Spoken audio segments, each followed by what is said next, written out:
This episode of the podcast features the nonprofit Lifting Hands International, and I not only loved learning about the good work they do to help lift refugees all around the world, but also the story of the founder and CEO, Hayley Smith, and how she went about beginning this nonprofit is both eye-opening, inspiring, and I think it's good for us all to be informed about the work and the things that go behind doing this kind of humanitarian work. So be educated in this episode, but also be inspired on how you can help and get involved.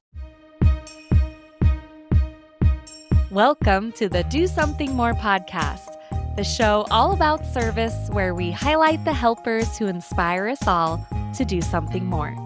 If you're passionate about nonprofits or looking for simple ways to volunteer and give back to the causes that matter to you, this is the podcast for you. I'm your host, Melissa Draper. Stick around and I'll show you all the many ways anyone can truly make a difference in our world today. Welcome to another episode of the podcast. Today I am featuring the nonprofit organization Lifting Hands International. And I wanted to feature another organization like this because I think it's very important in our society today to realize these organizations that we can support and help, because some of the aid and support that they've had before has not been there. So Lifting Hands International provides aid to refugees at home and abroad. That's the simple explanation, but I'm going to let our guest get into more of how they began and the basics of what they do. So I want to welcome to the podcast the founder and CEO of Lifting Hands International, Hayley Smith. Hey, nice to be here. Well, let's just start off, Hayley. Why don't you give us a quick introduction of yourself, and then you have a great story for how you started Lifting Hands International, so we can get into that as well. Yeah, totally. Yeah, I'm happy to share my story. I was born and raised in El Paso, Texas, and I'm the youngest of 5. It was fantastic growing up there. I loved growing up there. My parents were both born in Salt Lake, but ended up in El Paso. I'm the youngest of 5. I really loved growing up in El Paso because there was just this warmth. The Hispanic culture is just so open and warm and hospitable. And I think being on the border as well really opened my eyes very early on to disparity between the U.S., Mexico, and any other country. And as a child, it made absolutely no sense that when you drive on I-10 and you go around the mountain in El Paso and you overlook Juarez, Mexico, you just see a lot of poverty, lack of infrastructure, and it's just this striking difference. You look on the right and it's El Paso, you look on the left and it's just these poorer neighborhoods with dirt streets. And right as a child, it made no sense. And to this day, it still makes no sense why there's disparity. I know there are explanations, but it just never felt right. And I think from that experience and just being exposed to that and being exposed to borders and kind of arbitrary rules around borders and who's allowed in and who's not. And that, like, okay, so some criminals might get in, but the idea of labeling everyone criminals is just insane to me. Right. So I had that exposure. And I went off to BYU for my undergrad, which is a totally different world. I adjusted eventually. I studied English literature there. And then my last year, I wanted to take a language for various reasons. I needed to have a few more credits. I'd also just felt really curious about different cultures. I was going through a hard time too. And I felt like it would just help give me some structure and something to achieve while I was in the depths of despair my senior year. And I took Arabic 101 and I absolutely fell in love with the language. I taught myself the alphabet over Christmas break and then took Arabic 101 starting in January, and then did this really fast track minor where I spent some time in Morocco living with a family. And then from there, it just totally changed the trajectory of my life. I suddenly knew what I wanted to do. And I knew I wanted to work in the Middle East or with the Arab people. And so I got a master's degree at the University of London in Middle Eastern Studies and had the best time. It was just a really wonderful time to be there. A lot of my Mhm. best friends are I met a lot of my current best friends during my time in London. Then I spent some time I lived in Cairo for a bit and then, moved back to the State. I became an Arabic teacher at a high school in Boston Public Schools, which was a wonderful job. And then and then I started LHI, but in between that is quite the story. Mhm. So I It's was amazing it all started with learning a language anyways. yeah, That's amazing itself. yeah, and learning Arabic was so cool. It is intimidating when you look at it because it's like squiggles, all the squiggly lines, and I mean, what the reason it's squiggly, it's because it's cursive. It's 28 distinct letters. Each has a very distinct sound. It's actually quite easy to learn how to read and write the sounds. Hmm. Learning how to speak and learning the dialects, that's another story. But yeah, having spent time in the Arab world, I just felt it reminded me of El Paso, the warmth, the hospitality, the instant feeling of family, being welcomed by people even though you're different, and being invited to homes and they open up their homes to you and feed you. And they're just so grateful that I was learning their language and learning about their religion. I memorized some of the Quran, and that was like my party trick was like, hey guys, I know the Al-Fatiha. And like, what? So I'd recite it, and it was just this beautiful, bonding, and, yeah, I think also post 9/11, this was, like, 2007, 2006, 2007, so it's still a little fresh, where there was still quite a bit of fear of Muslims, fear of Arabs, and I just living there, traveling there, meeting people, they're just the salt of the earth, they're wonderful people. Of course, there's tricky politics, but, that's kind of everywhere, and I've learned that Mhm. more and more as I've been in this career is there are really nasty, weird politics everywhere. So Right. But good people everywhere too, which keeps exactly. you moving Good forward. people. Yeah, so I always tell people, like, my faith in humanity has been absolutely destroyed, but also absolutely restored. So I'm it's the sure. highs and lows and the discrepancy that you see a lot in humanitarian work is the worst of people and the best of people. So how Mhm. I got started, as I was telling you about my education, I didn't study business. I was studying literature and language and film even, and I'm very much of a creative thinker, not super organized. I love thinking out of the box. I love brainstorming. I love ideas. I love being out in the world. But like things that require close attention and being very detail oriented, that's harder. And so when I tell people, if I'm like, "Oh, I'm the founder and CEO of organization," every time I say that, my mind's like, "How this how did this happen? I don't know." But how it actually got started, I had just finished up my time as a teacher. Shout Mhm. out to teachers out there. I loved it, but it was a lot of work. I was burning out. I was teaching multiple levels, multiple subjects, just couldn't hack it. I decided to move to Arizona to be closer to family, and I did this whole, like this was in my I think I was 30 or 31. I did the whole, like, I'm gonna buy a townhouse, I'm gonna buy a dog, I'm gonna settle, I'm going to I'm gonna yeah, I just need this easy, chill life, and then within a few months, I was like, "What have I done?" Love Uh-huh. I loved being closer to family, but it was definitely an adjustment from the East Coast and then previous, London, and it turns out that I'm not built to be just, living in the suburbs, and that's just not me. So, within a couple of months, I was working a desk job, and I just had a lot of extra time, and I had a lot of investment in the Arab world. I was reading a lot, reading the news, trying to practice my Arabic a little bit, and so I got really sucked into the Syrian civil war and what's happening in ISIS, and in Arabic it's Daesh. So I was just reading in Arabic and English and like, what is happening? And then seeing the the Syrian refugee crisis and the exodus Mhm. and the calls for volunteers, and it just made sense for me to take a couple of weeks off work and go over to Greece to help out. I thought I knew what I was getting into.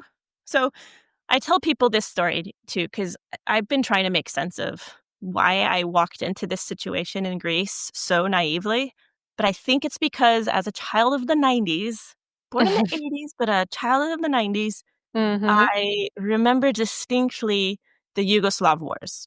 I was kind of absorbed by it, and it was on the news, and I was just I was young, and I was trying to figure out what was going on. Why is it happening? And then just the news footage of UN tents and UN jeeps. It's like I'm still in the family room watching that footage. So my young mind decided that if there is a humanitarian crisis, people are taken care of because of these logos. Like, there is a response. They're there to help. That's what the UN's for, which it is. And so when I, fast forward to 2015, when I'm going to Greece, I walked into this absolute mess, and it was chaos, and it was shocking, and it was embarrassing because I had done everything wrong. I had brought a bunch of stuff with me that people had donated, and it was stuff for women and babies because that's what we think of, that we think of women and babies needing help. But when I dropped it off at this little aid depot, the woman was really angry. She said, "Not another American bringing stuff for women and children. Look at all this pile of stuff for women and children, and then look at this pile of men's stuff." Or look at this empty corner for men. Like, where's the stuff for men? She was, you can tell she was just fed up. I probably was the 100th person to be like, I brought stuff, and it's absolutely was not needed. Completely a waste of time for me to collect it, a waste of people's efforts. And I just was like, how did I not realize this? So that was like embarrassment number one. It was, I was Learning just, experience for sure. yeah. I was wilting inside, but I speak Arabic, and so I was like, I'm going to be really useful at this camp. And so I went to Moria camp. It's a big camp. It's like an entrance camp on the island of Lesbos. So a lot of people, Syrians, will take dinghies from Turkey and cross the Aegean Sea over to Lesbos. And there's a large reception camp. At the time, it was a reception camp where people would go and register. They would register with the UNHCR and get refugee status and start their journey as a refugee. And so I was at this camp for 2 weeks, and it was pure chaos. No one knew anything. None of the authorities knew anything. The police, the Greek police that were there, were really cruel and like mean and rude. There weren't enough volunteers. No one knew what was going on. The signage was poor. It was raining every day. People were soaking wet. They needed places to just sit and wait for registration, which was taking 2 to 3 days at this time. There was nowhere to sleep. There was no food. It was muddy. It was chaos. And I thought I would be just helping people, direct people. You need to go here, and you go here, sir, and here, ma'am, you go here. No, it was more like people desperately coming up to me. Where do I go? I need to sleep. I'm hungry. I need to go to the bathroom. And I would just be like, I'm sorry. I don't know what to tell you. Like, the toilets are over there, those ones that are overflowing. Sure. I have this baby. I don't, like, where do I sleep with my baby? And I'd have to say, sorry, I can't help you. I'm sorry. Or I don't know, I'm sorry. So I got really good at saying that in Syrian Arabic. And then one day in particular was like, that was the day where I just broke, which I guess needed to happen because that's what inspired me to start the organization in the first place. But Lesbos is a large island, and so not every dinghy arrives at the same beach. And so the place where I was kind of far away from those beaches. And so we didn't get new arrivals, but some dinghies would go around and then land nearby or crash or capsize. And so that's what happened is we got word that a couple of dinghies had capsized right near this particular camp. And instead of going to these other emergency setups where people could get clothed and everything, they came to this camp. There was a clothing hut. And so they asked me and another volunteer, please go into this hut and help this long line of people find clothing. And I looked out the tent, and it was dozens of people lined up, soaking wet. It is December in Greece, freezing. Greece is actually very, very cold. I've spent a lot of winters there since then. It was horrific. The first person in line was an elderly man whose chin was violently shaking because he was so cold. And he was like, please, please help me. And so I would go into the hut because they weren't allowed in the hut. I would go into the hut and try to find socks. I would try to find jackets. I would try to find anything that is for winter, clothing for winter, appropriate for winter. So I was opening boxes, and nothing was labeled. Nothing was like sorted. And so the volunteer and I were just like opening boxes and finding just junk, finding dirty clothes, like tank tops, high heels. There was like lingerie, stinky clothes, and like nothing for winter, nothing for men, all for women. And so I couldn't help them. And they had to eventually they were put in these 2 tents, one for women, one for men, told to strip and they threw in these blankets and these emergency blankets, and so they just had to huddle in there until help arrived.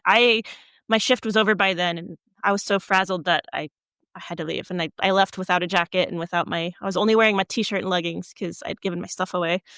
And I think when I got back home after that trip, I was a little bit stunned because if this is Europe in 2015 and the situation's this chaotic and this disorganized, I don't want to know what it's like elsewhere, where the aid infrastructure is maybe worse or Mhm.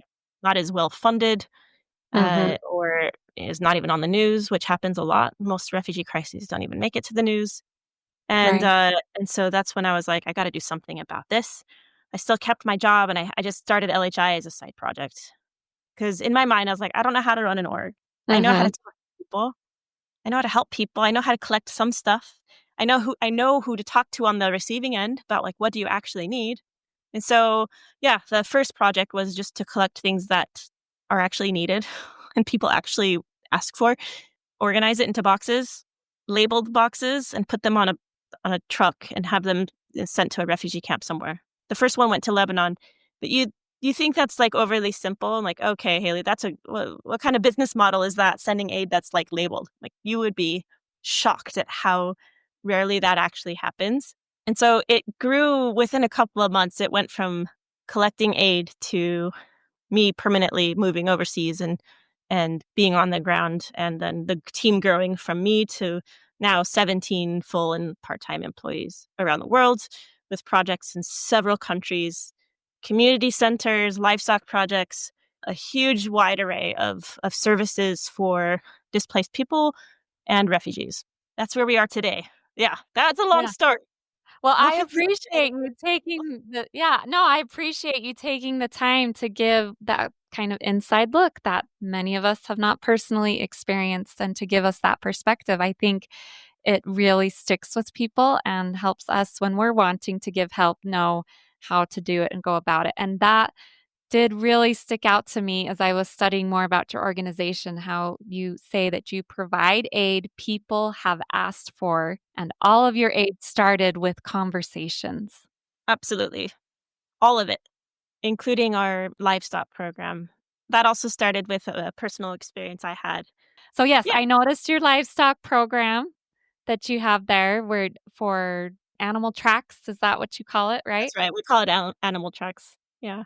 Yeah, let's So, go over that for a little bit. yeah. So like you said, all of our projects are based on conversations we have with people on the ground and with local organizations and community groups.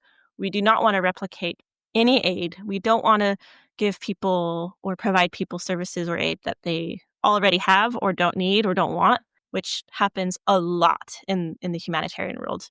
There's an expectation that because people are suffering that they need certain things when they may not, depending on the context. It all depends on the context, the location, the scenario, the demographic. It's all very complicated. And to unravel all of that, you have to just go and talk to people. And so in 2017, I was in Jordan. I was actually vetting a potential partner org, which is now one of our biggest partner orgs.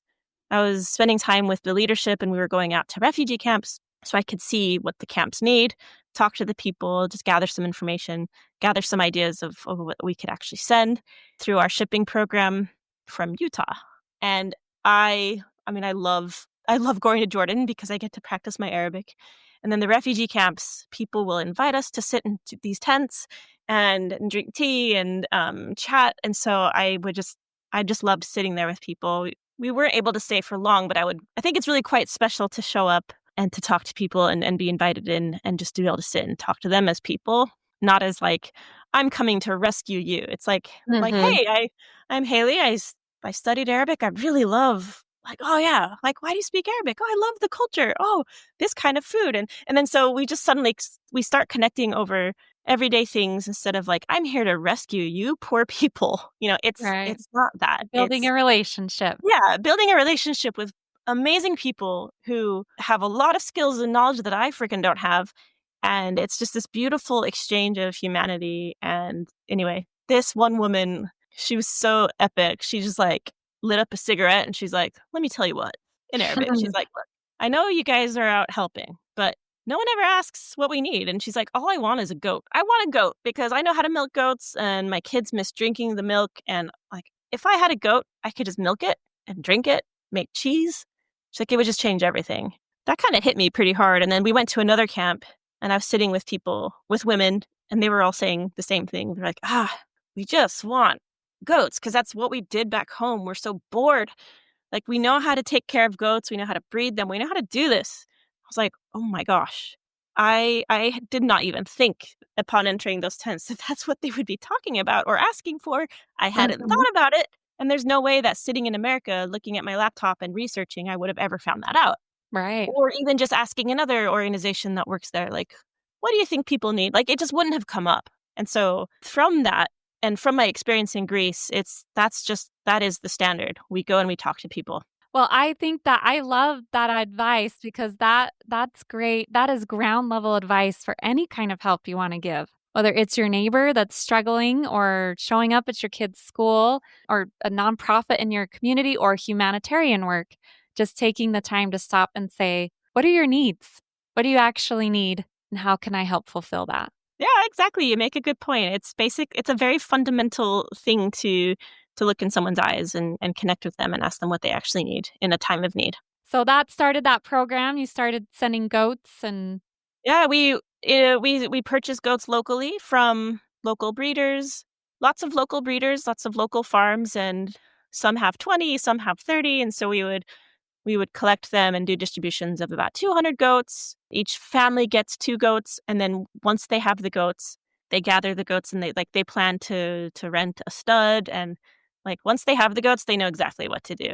And they immediately start breeding them. Some of them come pregnant because this particular breed of goat usually has twins, if not triplets. And so some of them would get pregnant goats and they within a couple months they had 2 baby goats, and then they're incredible. And so within a year they could grow their herds and multiply them. And within several years, I mean, some of them grew these massive herds and had become a local breeder themselves.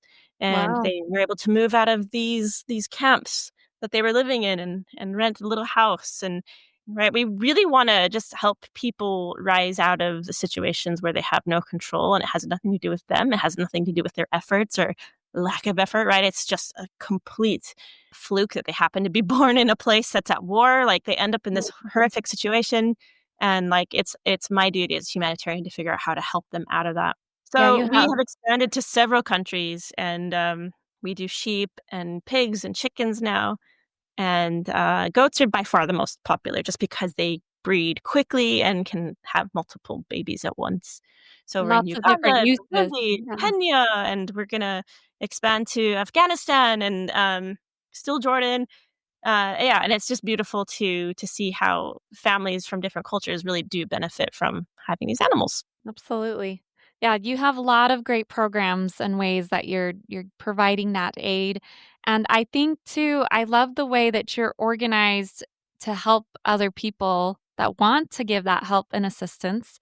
Because as I mentioned to you before we began this, that's how I discovered your organization was we were Yay! looking for projects for the day of service and found a way we could do some school kits. And it was great. And you have that information out there and ways to help people see the exact need and what exactly can go into those kits. You do hygiene kits, all sorts of things. So I think that is another thing about your organization that's unique is the way you invite and help others easily get on board with what you're doing. Yeah, exactly, and I think that's inspired from my first trip to Greece where I just didn't know what I was doing, and I thought I did, but I really didn't, and so I think I don't ever want anyone to feel that way. The Mhm. the feeling of showing up and being like, "Oh my gosh, I am an idiot. I didn't know what I was getting into." So that's why we really try to simplify it. We also try to show at the warehouse. We try to show our impact through videos and photos just so that people know that what they're doing is actually making an impact. It's not just getting sent somewhere and you hope it gets to where it's going. Like, we wanna make sure that people know that we've vetted partner organizations, that we know the people that are going to distribute this aid, that they have spent time with people that are receiving organization. So, because we don't always receive the aid ourselves. We prepare it and we send it, then we identify organizations that take it and distribute it. We That's vet great. them, and then, we make sure that they know the community and they know the community very well. They know exactly what people need.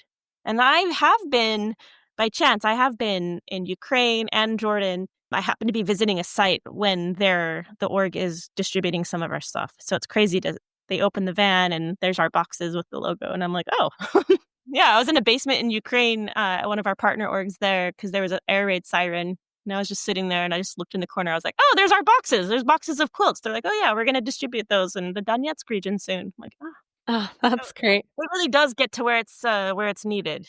Yeah, and as you mentioned, you have a big warehouse that's here in Utah that you use, I'm guessing, to store some of those things, and then also on your website mentioned that you help refugees here in America as well. Yeah, our warehouse is a really large space. It's a place where people can go and volunteer. And we do everything there. We collect, we sort, we pack, we label. We have a couple of employees who this is their job to get this stuff out the door. I wish I could. The amount of moving pieces that keeps a warehouse running is bonkers. Each shipment, and we've done hundreds, each shipment has to be very specific. Some shipments don't allow certain things, or they don't allow toothpaste that expires within a year. And if you send the wrong thing, it'll get stuck in customs. And then you have sometimes they come to collect the shipment a day too early, or they won't show up. It's crazy. It's a crazy place, but I love it. It's like a community center. Every time I go, I just fall in love with it more and more. And all the volunteers who come, we have regular volunteers. We have people that show up once. Anyone's welcome to come. And then we also help refugees locally in Utah. We are trying to expand that program just because this year there have been some cuts to services and funding cuts. And it's really impacted the refugee resettlement programs that are federally funded.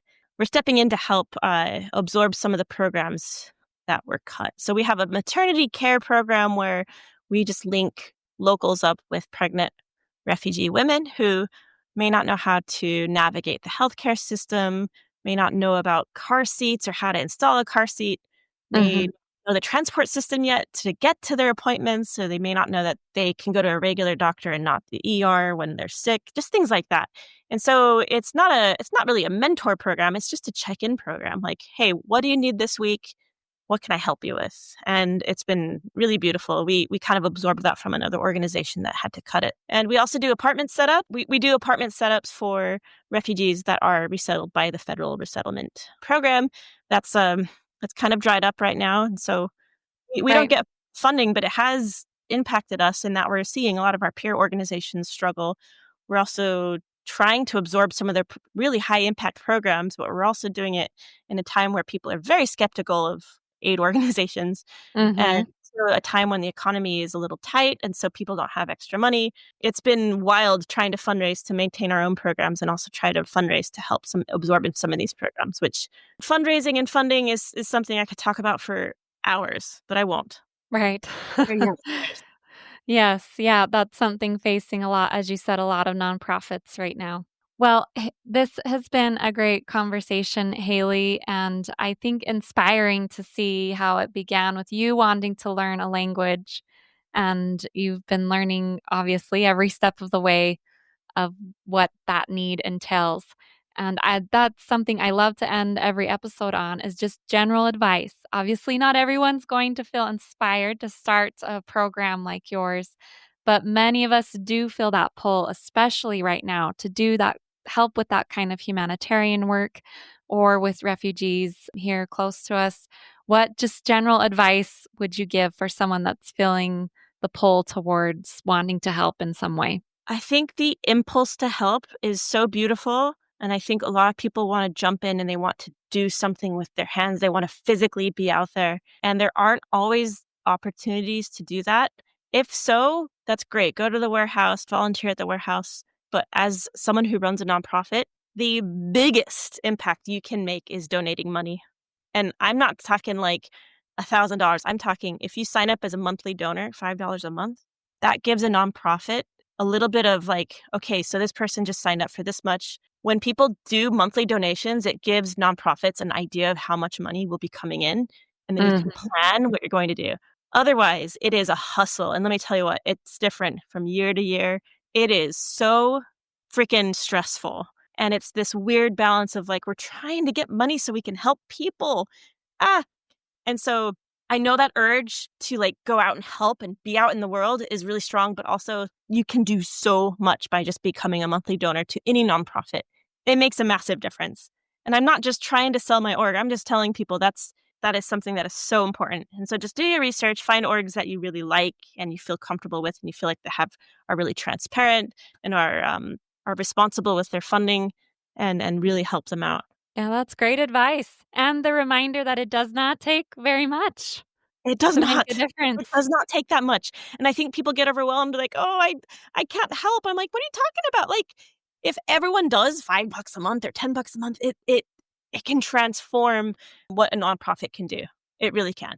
Yeah, and the idea of signing up that monthly donation, I'd never thought of it that way, how that can give you stability in the work that you're doing so you can focus your energies on that good. Yeah, It's the best tool, but it's the one that nonprofits struggle with the most. I'm It's sure. very hard for nonprofits to get monthly donors. We're not sure why, but it is like the most impactful kind of donation you can give, even if it's small. Yeah, Yep. thank you so much for getting that message out there as well. Well, Haley, this has been wonderful. Thank you for your time here. Any final words you want to share? Oh, no, this has just been absolutely lovely. I love talking to people. I know that we all have like, I know it's cliché, but we really are brothers and sisters, and there's so many people out there who are suffering, even our next door neighbors, we may not even know.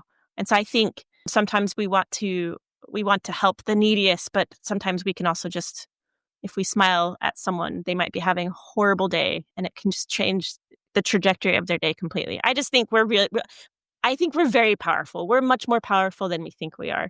I think kindness and empathy are just incredible. I think there's a lot of suffering. There's a lot of mental, physical suffering in the world right now, even amongst our own communities. So just trying to be aware of that and also just take care of yourself emotionally. And that's the best we can do right now. Good, wise words. And thank you for helping us to have a little more empathy by helping us see part of your story and the good that you're trying to do. Yeah, thank you for this amazing podcast. It's awesome. It's inspiring. That concludes my interview with Hayley Smith, the founder and CEO of Lifting Hands International. And that interview was really eye-opening. I so appreciated her sharing her story, her experiences. I think it's good for a lot of us that want to be involved in good work in our own communities or humanitarian work outside of our communities to be aware of how those things really work and function. And just on a basic level, the two takeaways for me are to remember to communicate when you want to offer help and ask that question, what are your needs? How can I help fulfill those needs right now? And then the final thing that she shared, that your small monthly donations to a nonprofit really make a difference and they can be some of the most impactful donations that you do. So go pick a nonprofit, donate $5 a month. And I love that she shared that with us as well. So I will leave links to Hayley's organization in the show notes if you want to learn more about them. I also want to add that if you are aware of the giving machines, Lifting Hands International is one of the nonprofits that are sponsored in those giving machines. If you want to give a goat, like she mentioned in this podcast episode, you could do it at one of those machines. I will leave a link to where you can find one of those near you as well. And please, if you were inspired by this episode about refugees and humanitarian work, please share it with a friend or someone else you know that might love to hear about the good work being done in this area. And as always, I will always take your 5-star ratings or reviews on Apple Podcasts or Spotify or wherever you listen to this podcast. And of course, this week, I hope that you can find a way to do something more to help lift, inspire, or make a difference.